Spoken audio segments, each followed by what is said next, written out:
warahmatullahi wabarakatuh. Waalaikumsalam.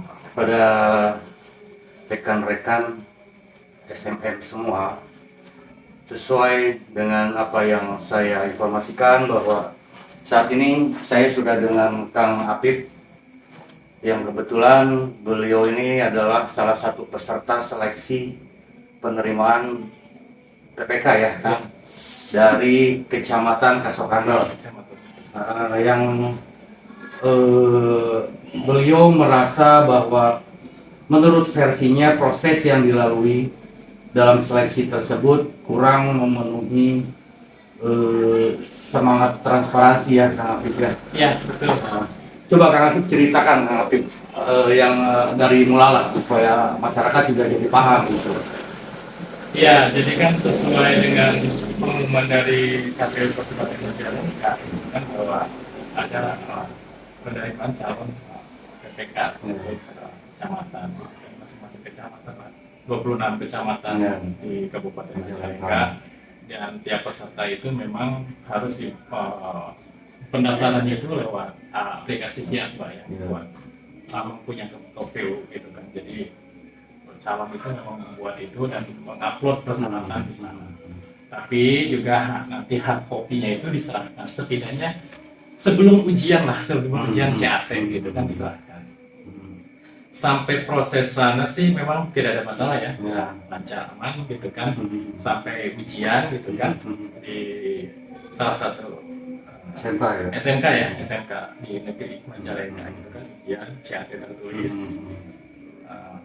Memang dibagi beberapa gelombang gitu kan, karena banyak yang ikut, dan itu seleksi untuk mencari 15 per kecamatan itu 15 seleksi, dan hari itu juga nilai itu waktu itu diumumkan, nilai CAT tertulis diumumkan, misalkan untuk Kecamatan Kasokandel diumumkan, yang nilainya itu ditempel di papan informasi yang ada di SMK yang satu Majalengka, diumumkan kan gitu, dan kelihatan kan berapa nilai masing-masing peserta.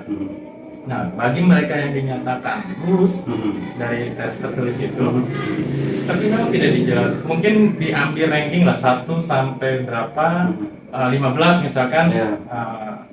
Nanti yang misalkan kalau terkecilnya di Kecamatan Kasokandel misalnya, terkecilnya adalah, kalau yang saya lihat kalau terkecilnya misalkan 70, berarti yang di bawah 70 itu tidak lolos. Nah, kebetulan di Kecamatan Kasokandel itu tidak 15 tapi 16 karena ada nilai yang sama gitu kan. Bawahnya itu ada nilai yang sama.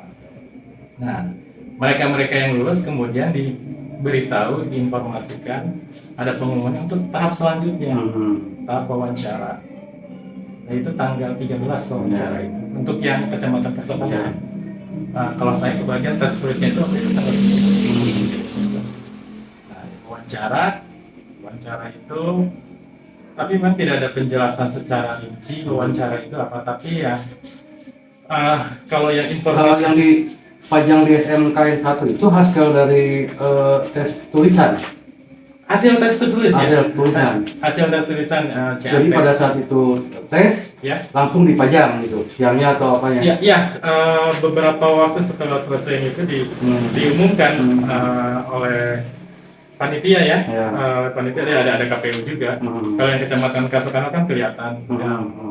Misalkan, contoh nilai saya misalkan 89. Kemudian ada Pak Saiful Mila, misalkan nilainya 99, kemudian ada Pak Dedi Priyatna, misalkan 96-an. Itu kelihatan kan. Kalau yang diumumkan KPU kan hanya berdasarkan abjad. Berdasarkan abjad, jadi kita tidak bukan berdasarkan hasil nilai. Bukan berdasarkan abjad. Berdasarkan abjad. Nah, kalau yang di SMK itu lihat nilai, jadi kalau dilihat itu kelihatan.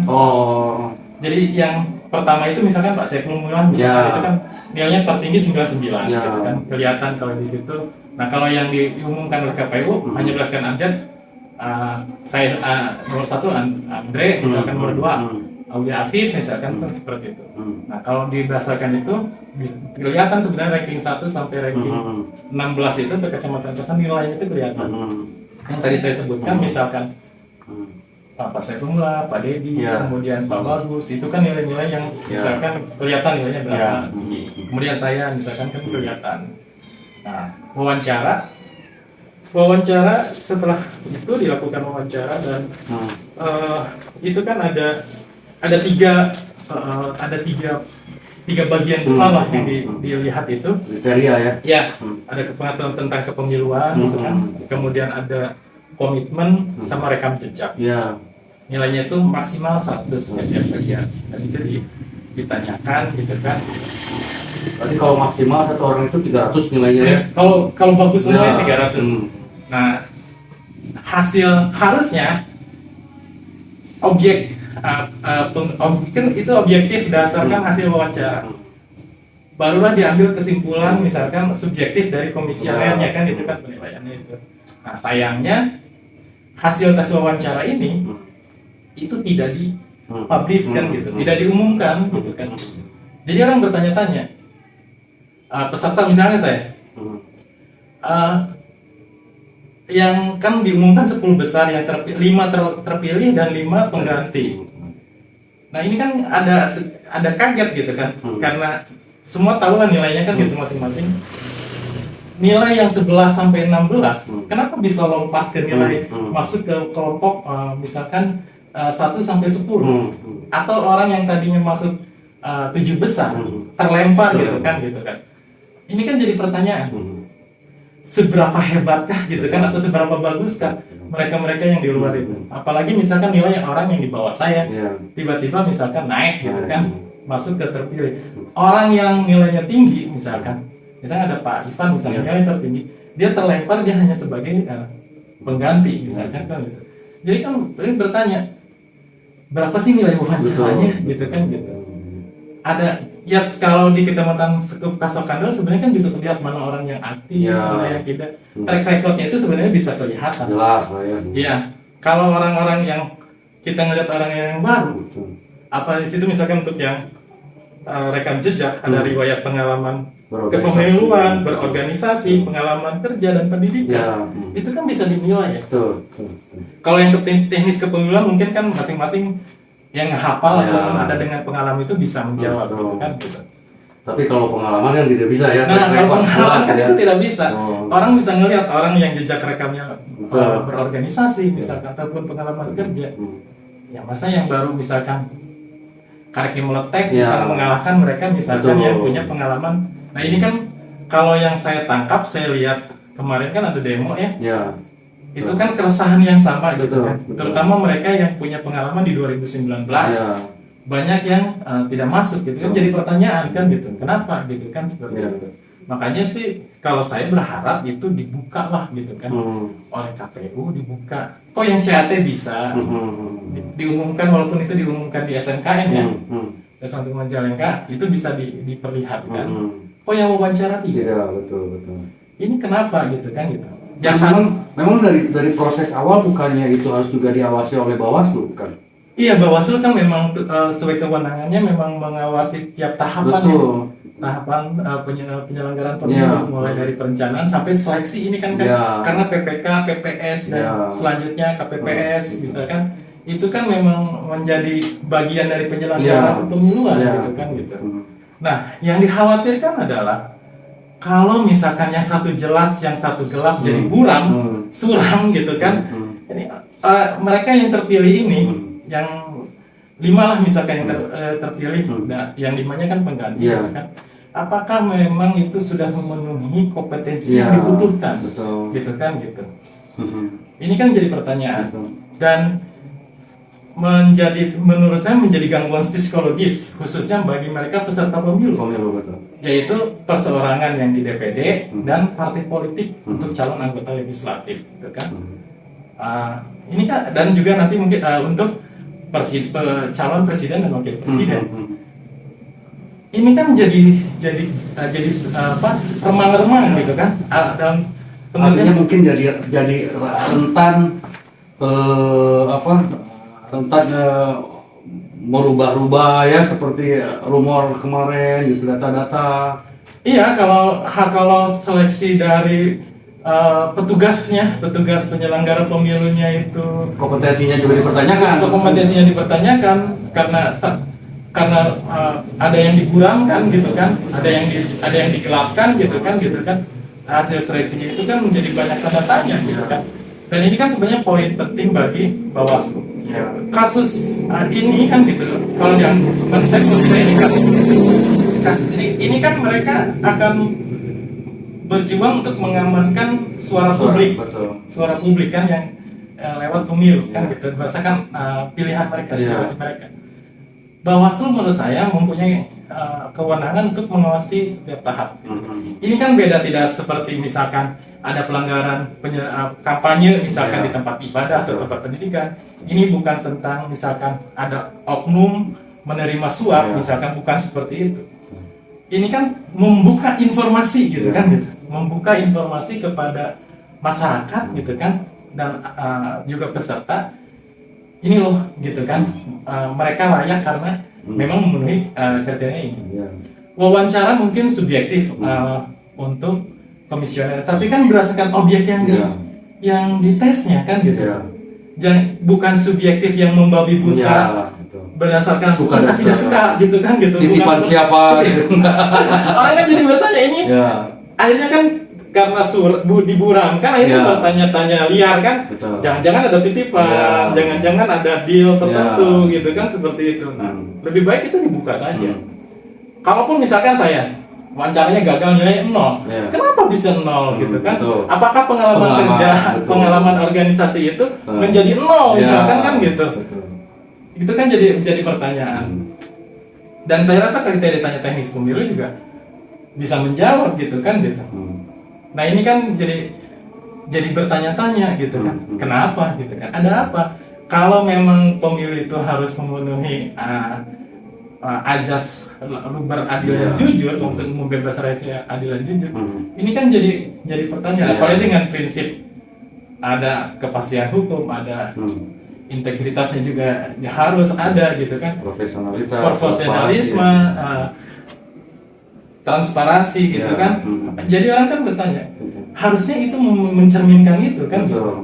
Kalau memang ingin pemilunya sesuai azas dan prinsip kan gitu. Karena kita berbicara tentang kepercayaan publik ya. Betul. Artinya mampu tidak mereka ini pelaksana pemilu ini memegang kepercayaan amanah bahwa mereka menitipkan harapannya nih ke si calon, gitu kan? Nah kalau yang punya hajatnya sendiri atau yang punya kewenangannya sendiri dalam penyeleksiannya aja sudah bermasalah, ya kita nih yang punya hak suara juga jadi ragu-ragu apakah mereka mampu mengawal kan gitu. Betul, itu kan karena kan kalau ya mohon maaf kalau misalkan tidak sesuai kompetensi gitu kan, ya, petugas itu kan menjadi was-was kan gitu. Jangan-jangan nanti pemilu kita pada 14 Februari 2024 itu akan banyak masalah gitu kan gitu. Akan banyak masalah karena memang orang-orangnya ya hasil seleksinya itu tidak jelas gitu kan gitu. Nah makanya itu harus dibuka, dan KPU kabupaten ataupun Bawaslu kan harus melaporkan juga kan itu ke bupati dan ke DPRD kabupaten dia. Nah ini kan bisa ditanya juga kan gitu. Artinya mungkin kalau melihat gejolak nih kemarin teman-teman di mahasiswa melakukan demo segala macam, harusnya Dewan mungkin dalam hal ini Komisi 1 mungkin ya pemerintahan memanggil dong ya, harusnya ya gitu kan, KPU nanyain lah gitu ya, mempertanyakan itu kenapa gitu kan gitu. Apalagi kalau tidak ditemui itu kan gitu, tidak ada penjelasan juga kan. Karena saya juga teman-teman pemirsa SFM, saya sudah coba menghubungi Ketua KPU Pak Agus Syuhada melalui inboxnya beliau karena saya tidak punya kontak personalnya, namun sampai detik ini pun tidak ada respon. Jadi dibaca pun tidak gitu loh, jangan direspon, dibaca pun tidak, padahal dalam posisi aktif tuh pada saat itu. Teruskan Kang Abdul. Nah itu kan bisa dipertanyakan, bukan hanya sekedar misalkan menerima ini sudah tahapan seleksi PPK misalkan ada dari 26 kecamatan ini sudah ada 10 yang tiap masing kecamatan, bukan hanya sekedar itu. Ya dipertanyakan, dibuka gitu kan. Tes wawancara misalkan ini tuh ada 3 bagian kan, ini banyak rinciannya gitu kan, dengan nilai masing-masing harus dibuka gitu kan, dijelaskan. Nah anggota dewan punya kesempatan untuk bertanya itu. Membatalkan pun bisa mungkin ya kalau memang ternyata kalau dilihat dibuka. Kalau dibuka ternyata yang sekarang misalkan ya yang masuk itu yang 10 ini ternyata nilainya tidak sesuai misalkan, ya jangan dilantik nanti tanggal 4 Januari kan 2024 gitu kan. Kalau perlu ya seleksi ulang gitu kan gitu. Cari yang atau yang sebenarnya nilainya bagus tapi tersingkir gitu kan karena subjektivitas yang tidak jelas gitu kan. Ya itu yang harus jadi gitu kan seperti itu. Nah, ini yang harus sebenarnya juga bisa didorong gitu kan. Karena ini kan jadi tanggung jawab bersama, bukan ya kita punya kepentingan terhadap pemilu karena setiap kebijakan yang diambil nanti oleh penguasa atau pemerintah gitu kan itu kan berdasarkan hasil pemilu. Betul. Dan pemilu tersendiri adalah kan manajemen konflik yang ada di masyarakat untuk proses penggantian regenerasi misalkan kepemimpinan pemerintah. Kalau misalkan di pelaksananya itu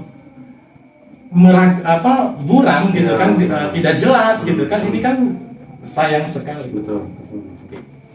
Udah biayanya mahal gitu kan gitu.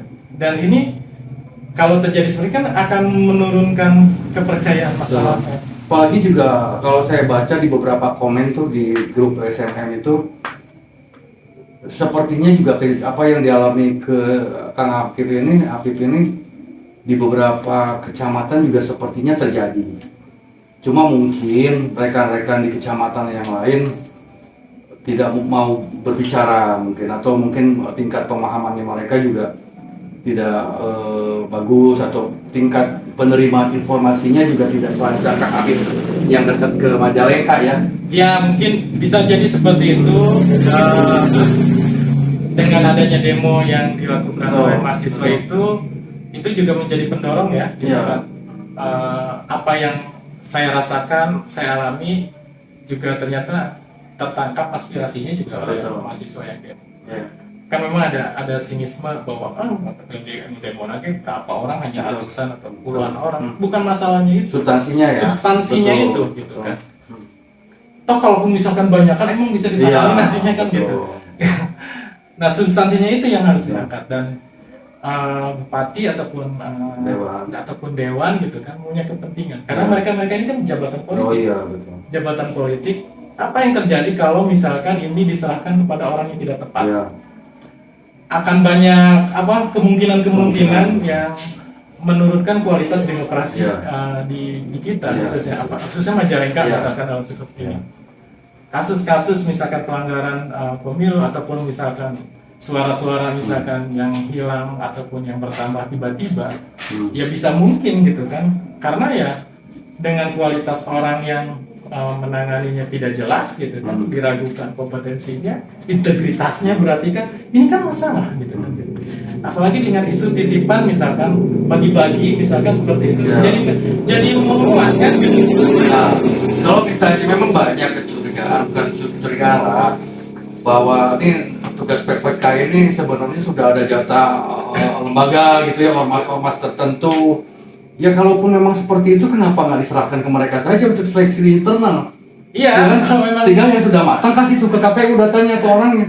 Ini kan nggak usah pakai duit negara, baru kan? Iya. Kalau begitu. Ini kan kasihan orang-orang yang mempunyai kemampuan dengan segala mereka untuk aktif tidak semua orang mau aktif di organisasi ya, atau tidak semua orang ingin berkecimpung misalkan, karena cenderung di organisasi itu kan nirlaba lah gitu kan, tidak ada uangnya.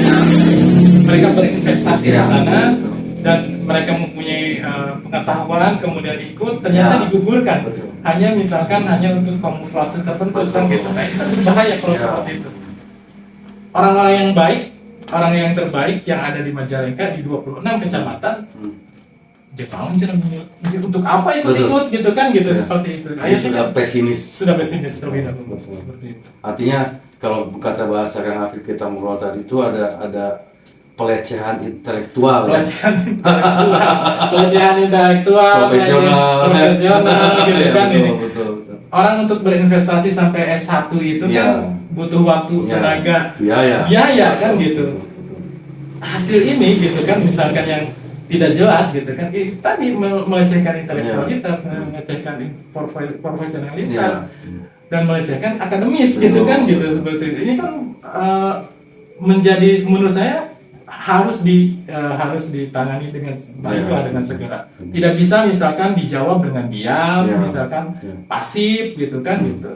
Bawaslu bisa memang sesuai kewenangannya mengawasi gitu kan. Ya ini kan jadi pertanyaan juga ke Bawaslu. Ke Bawaslunya gimana gitu kan? Gawetan gitu kan gitu. Kalau yang satu diumumkan, yang satu tidak kan tanda tanya kenapa gitu. Karena dari hal sederhana itu bisa ngelihat, tidak perlu intelektual kelas tinggi lah gitu kan seperti itu. Kalau misalkan orang-orang yang memiliki nilai bagus terus tersingkir, kan jadi pertanyaan, kenapa? Itu kan bisa didalami ya. Berarti kan ada oknum yang bermain di situ. Motifnya apa? Itu kan harus bisa ke sana gitu kan gitu. Bisa larinya ke sana. Karena ini membuka informasi. Karena ya kalau memang diumumkan ke publik berarti itu seleksi publik, ya harus diumumkan dong. Tidak bisa kan berlindung. Ini kan untuk yang wawancara subjektif. Subjektif komisioner. Ya subjektifnya itu kan berdasarkan hasil objektif. Jadi ya tadi itu tidak berdasarkan suka atau tidak suka. Ya kalau suka ya udah, kalau misalkan mau gitu ya seleksi internal aja. Gitu kan, ngerekrut internal aja. Jangan melibatkan publik. Jangan melibatkan publik saja sudah. Iya, seperti itu. Gitu kan gitu. Bikin aplikasi aja kan tidak murah gitu kan. Nah, apalagi sekarang proses sudah mulai ke PPS ya, ke desa ya. Udah mulai PPS sudah dibuka. Makanya nih saya ada kekhawatiran jangan-jangan prosesnya juga akan tidak beda jauh. Dengan PPK ini gitu loh kasusnya. Ini kan kalau ngelihat yang ya saya pernah pengalaman 2019 saya pernah jadi pengawas TPS malah kan gitu. Menjaring PPS itu di desa itu ya susah juga. Apalagi misalkan kan untuk mereka yang sudah pernah misalkan 2 kali pemilu lah misalkan, tidak boleh yang maksudnya untuk regenerasi. Tapi dengan seperti ini gitu kan makin sulit gitu kan gitu. Kapaksa bener atau gimana lah gitu kan gitu. Ini kan berbahaya lah. Kalau misalkan seleksinya itu memang benar gitu kan, sesuai ada transparansi gitu kan, menghargai profesionalitas, rekam jejak kita, menghargai orangnya. Kalau ini kan sudah tidak menghargai orangnya, pesertanya. Bisa dibayangkan orang yang secara sukarela kan gitu. Karena kan ada tes, misalkan untuk tes kesehatan itu kan butuh biaya dan mereka mau mengeluarkan itu gitu kan. Apalagi yang jaraknya jauh, misalkan orang memasuki tes di Majalengka, orang yang dari mana juga jauh gitu kan, yang di Malang sama Bantarujek gitu kan, sama juga seperti itu. Ya kalau sekitar Dawan Kasokan Kadipatin mereka kan lebih jauh. Waktu tes jam 8 mereka tidak jam 8 sebelum jam 8 dan itu kan waktu juga kan mengorbankan itu tiba-tiba digugurkan oleh hal yang tidak transparan ini gitu kan. Siap Kang Apip, pada intinya mungkin keluhan sudah tersampaikan mungkin Kang Apip ya. Tinggal harapannya Kang Apip nih sama yang diharapkan ke KPU sendiri, Bawaslu sendiri seperti apa nih terakhir? Ya Bawaslu sesuai kewenangannya coba dilakukan evaluasi gitu kan atas Dewan juga mungkin juga Bupati juga Bupati dan Dewan, karena mereka kan menerima laporan kan dari KPU dan Bawaslu. Segera dilakukan itu kalau memang ada di situ kecurangan lah gitu kan, ketidakbenaran dalam penilaian ya untuk segera diselesaikan tahun ini juga gitu kan, jangan menunggu nanti. Kalau memang harus diseleksi ulang, diseleksi ulang, ada masalah gitu kan. Saya pikir sih seperti itu. Oke, makasih Kang Apip. Sama-sama. Pemirsa, demikian tadi hasil bincang-bincang saya dengan Kang Apip atau pemirsa sudah mau berbicara. Mudah-mudahan ini juga menjadi satu pembelajaran, satu teguran, evaluasi juga ke pihak KPU dan Bawaslu, Dewan, Bupati. Mudah-mudahan ini menjadi evaluasi bersama di mereka supaya yang minimal ada upaya untuk memeriksa proses yang telah terjadi kemarin supaya dihasilkan petugas pemilu yang memang kompeten sesuai dengan kemampuan dan keilmuannya. Baik, terima kasih. Hanya begitu sampai di sini saja perbincangan kita kali ini. Assalamualaikum warahmatullahi wabarakatuh. Waalaikumsalam.